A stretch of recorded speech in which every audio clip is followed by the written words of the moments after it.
I have a couple questions. I'm not really enjoying the contrast. I see the question.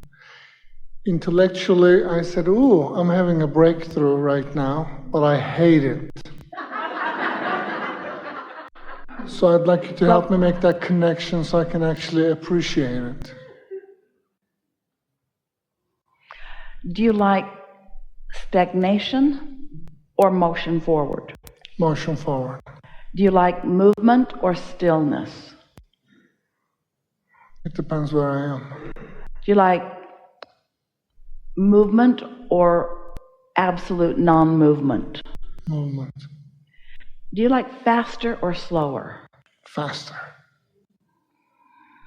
Do you like more or less? More. Do you like becoming or declining? Becoming. Do you like exhilaration or contentment? These are comparative questions, but what do you prefer? Do you like boredom or stimulation? Stimulation.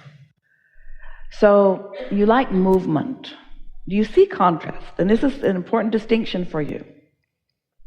Do you see contrast as one step forward, one step back? Do you see contrast as a tug of war? Or do you see question, answer, question, answer, question, answer, question, answer, question, answer? Do you see it as question, answer, question, answer, question, answer, question, answer? Or is it question, answer, question, answer, question, answer, question, answer? Do you see it as problem, solution, problem, solution, problem, solution, problem, solution? Or problem, solution, problem, solution? This is an important distinction. In light of what we've just been talking about, which we haven't talked about with such clarity before, if it's a question and an answer and a question and an answer and a question and an answer, then it's delicious contrast, delicious movement, isn't it? So we know when you feel like you're stuck in contrast, that's not fun. When it feels like contrast is thwarting your motion forward.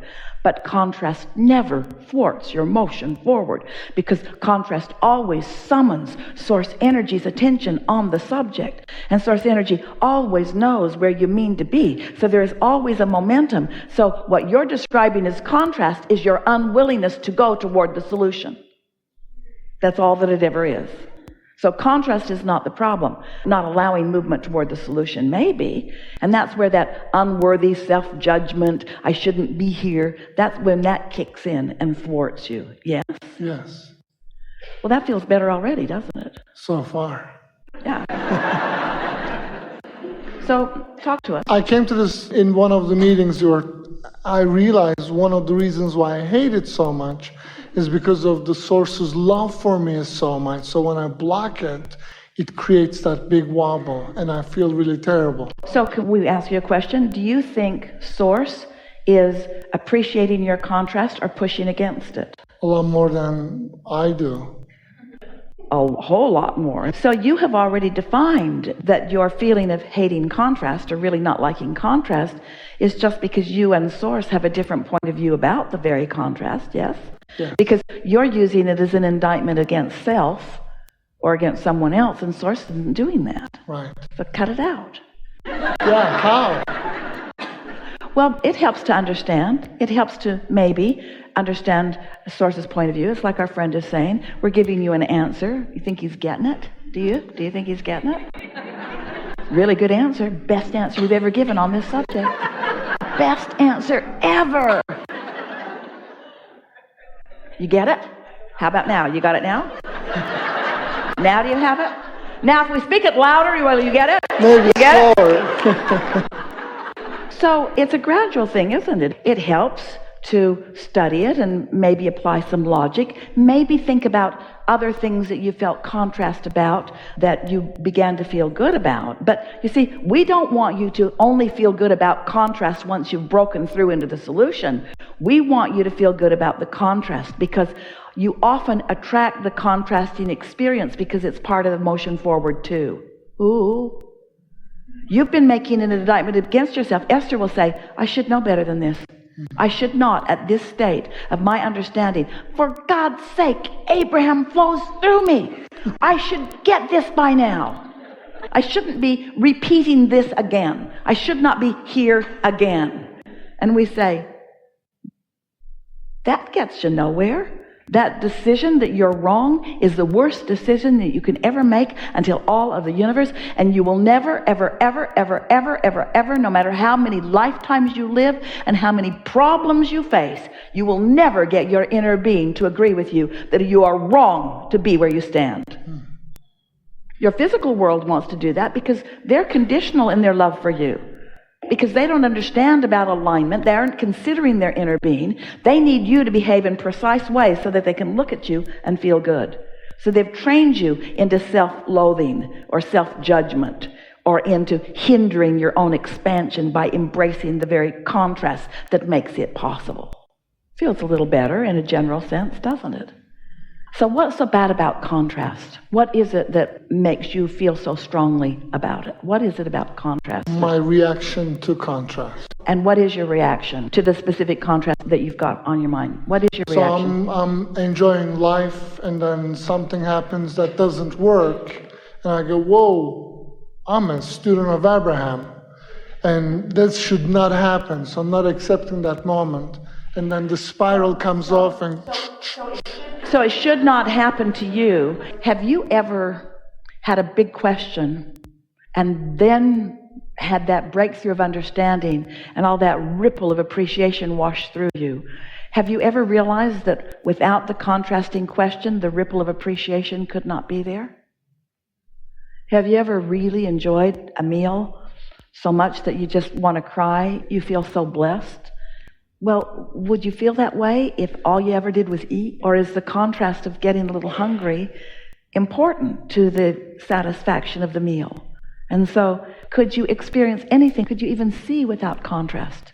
Could you hear without contrasting vibration? Contrast and variety are really the same thing. Can you soften the idea of contrast a little bit more to embrace it?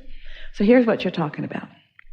Esther's been thinking a lot about this because there are a couple of experiences that are happening that she feels that way about. Not anger about it. She has a little more understanding because we're persistent in our conversation with her.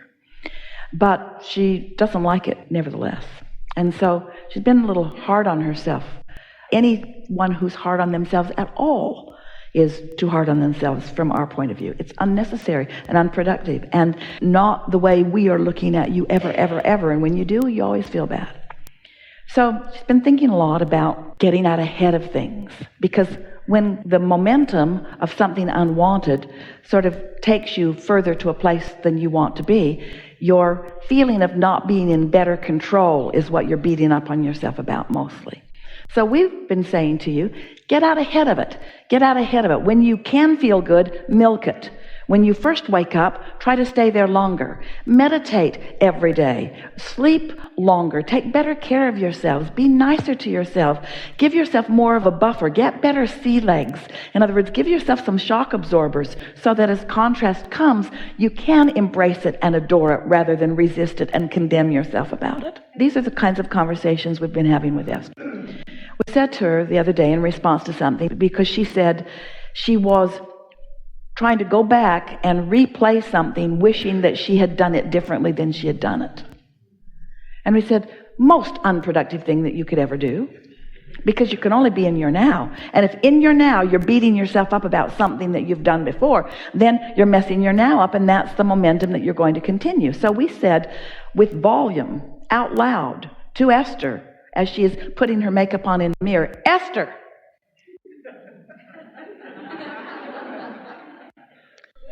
if you were back there, if you had that to do again, you would do exactly the same thing as you did before, because it was the path of least resistance then, and it is now. Ooh. Shouting does help. Got Esther's attention. It was a very strong question within her. So now she's determined that she's going to get out there ahead of it. She's no longer going to mess up her now by second-guessing anything that she's done before. She's decided to accept that whatever it was, it's all right, and where she stands now is too.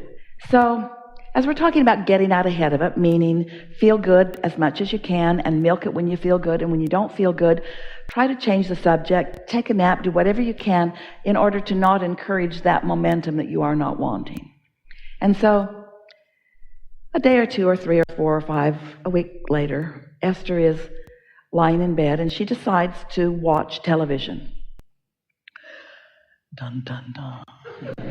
And she's looking around and she settles on a political channel and listens and listens and listens and listens and talks to them. They're not listening to her. And finally, in a feeling of contrast and sort of overwhelmment about what they don't understand, she turned off the television, out of sorts, not out ahead of it, responding to the contrast of the moment and taking it on herself and feeling it. And then she went to sleep. And while she slept, the momentum stopped, her energy cleared, like it always does, you lucky ducks. And when she awakened in the morning, she was in a good place for a moment.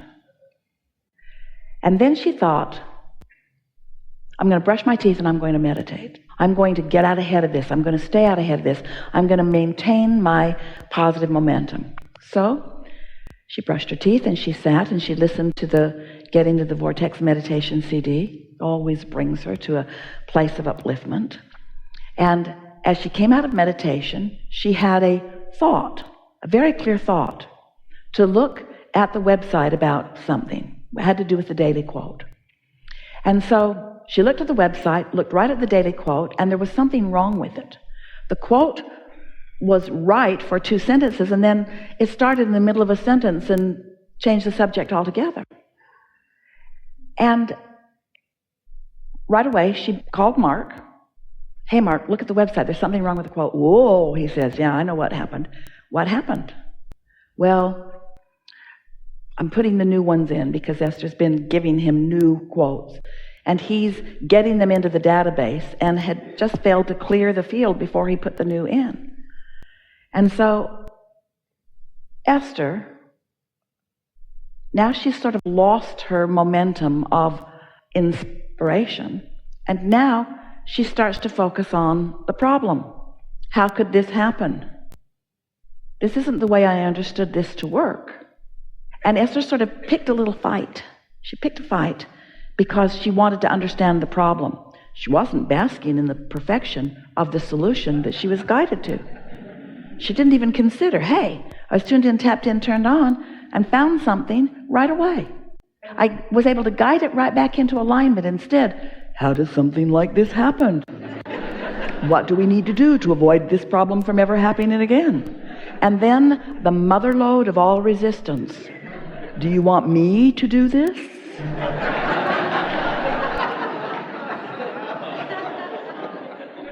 Now Esther can feel.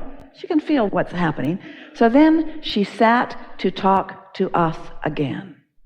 And we helped her, because she was not so far from it, to understand that she had a choice here. There was a solution that she had been guided to without even knowing she had a problem. She did not even know the problem exists.